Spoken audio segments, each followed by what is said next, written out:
Ada orang kata, ustaz pernah kata kalau bangun lewat dah untuk solat subuh, maka tak apa kalau buat lambat-lambat solat subuh, tak perlu solat selalu selepas bangun tidur. Betul ke?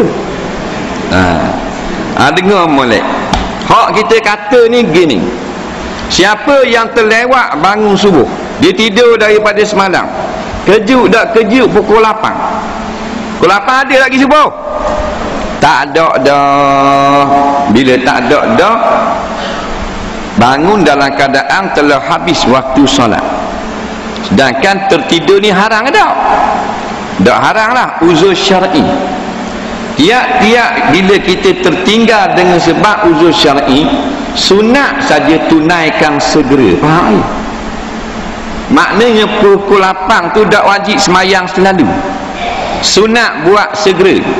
Boleh dia nak mandi dulu, nak rehat dulu, nak sarapan pagi, bahan roti canai dulu, balik kat gigi baru qada. Boleh. Yang wajib buat segera, sengeleng tidur. Orang bang subuh dah tidur lagi, tidak uzur syar'i.